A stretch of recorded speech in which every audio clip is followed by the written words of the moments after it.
புரிஞ்சுக்கங்க, உலகத்தில் tap water தான் அருமையான தண்ணிங்க. என்ன பொறுத்த வரைக்கும் டேப் வாட்டர் குடிச்சா ரொம்ப ரொம்ப நல்லது. சொன்ன பாத்தீங்களா, ரத்தத்தில் எல்லா பொருளும் நல்ல பொருளா இருக்கிற ஒரே பொருள் டேப் வாட்டர். என்ன நீங்க குடிக்க மாட்டீங்க தானே?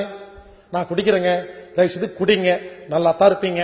ஒருவேளை அதை குடிக்கிறதுக்கு கொஞ்சம் பயமா இருந்தா நான் ஒரு ஐடியா சொல்றேன்.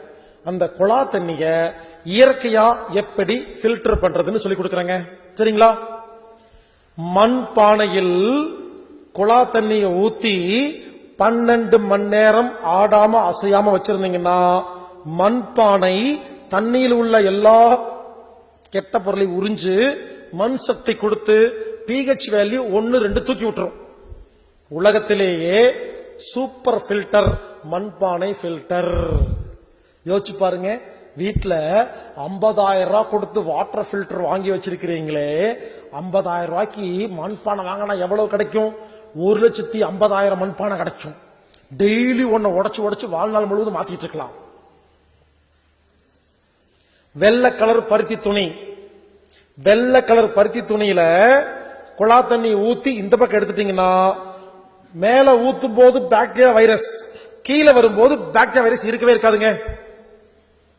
நீங்க டெஸ்ட் பண்ணி பாருங்க, லேப்ல கொடுத்து டெஸ்ட் பண்ணி பாருங்க. இங்க பாருங்க, ஒரு தண்ணி எடுத்துக்கங்க பாக்டீரியா வைரஸோட, வெள்ளை கலர் பருத்தி துணி வைங்க, ஊத்துங்க, இந்த பக்கம் எடுங்க, உடனே லேப்ல கொண்டு டெஸ்ட் பண்ணி பாருங்க, அதுல எந்த பாக்டீரியா வைரஸும் இருக்கவே இருக்காது.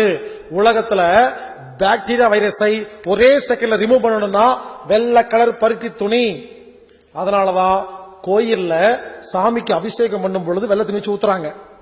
பெண்கள் வயசுக்கு வரும் பொழுது, அப்புறம் இந்த அம்மை நோய் தாக்கும் பொழுது, சாஸ்திர சம்பிரதாயத்துல எல்லாம் வெள்ளை கலர் துணி வச்சு தண்ணி ஊத்துறாங்களா? மஞ்சள் குளிக்கிறதெல்லாம் ஏன்? வெள்ளை கலர் பருத்தி துணியில் தண்ணி ஊத்தி எடுத்துட்டா தண்ணி சுத்தமாக்கப்படுகிறது. அடுத்தது, கொய்யா மர கட்டைய ஒரு அடிக்கு வெட்டி தண்ணிக்குள்ள போட்டு வச்சா தண்ணி சுத்தமாயிட்டே இருக்கும். நெல்லிக்காய் மர கட்டைய ஒரு அடிக்கு தண்ணிக்குள்ள போட்டு வச்சா தண்ணி சுத்தமாயிட்டே இருக்கும்.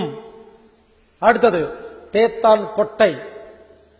நாட்டு மருந்து கடைக்கு போனீங்கன்னா ஒரு கொட்டை இருக்குது, அதுக்கு பேரு தேத்தான் கொட்டைன்னு பேரு. மஞ்சள் கலர்ல சின்னதா வட்டமா இருக்கும். 50 ரூபாய் கொடுத்தா இவ்வளவு தருவாங்க. இங்க பாருங்க, மண்பானையில் குழா தண்ணியை ஊத்தி வச்சு தேத்தான் கொட்டை இருக்கு இல்லையா, அத கைய உள்ள விட்டு அந்த ஓடு இருக்கு இல்லையா, ஓட்டுல ஒரு 30 முறை ரவுண்டு கட்டி சுத்தி விட்டுட்டு பேசாம நைட் வச்சுட்டு வந்து படுத்துட்டு காலைல போய் பாருங்க, ஒரே ஆச்சரியமா இருக்கும்.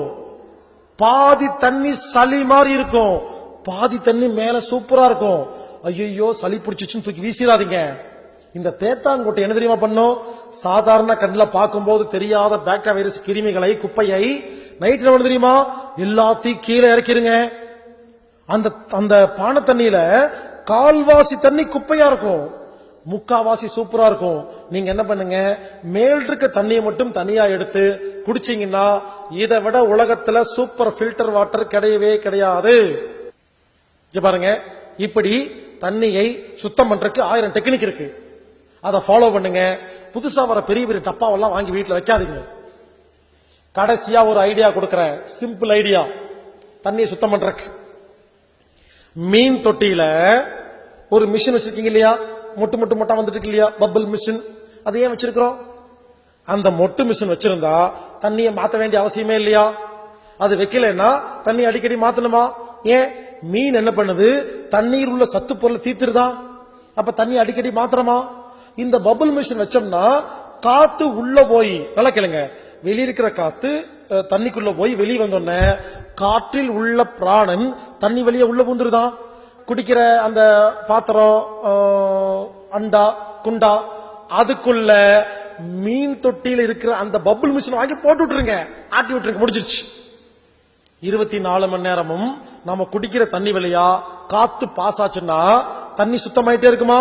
இங்க பாருங்க, ஒரு நாள் ஃபுல்லா பபிள் மிஷின் போட்ட தண்ணிய 1 டம்ளர் குடிச்சா 100 டம்ளர் குடிச்ச மாதிரி.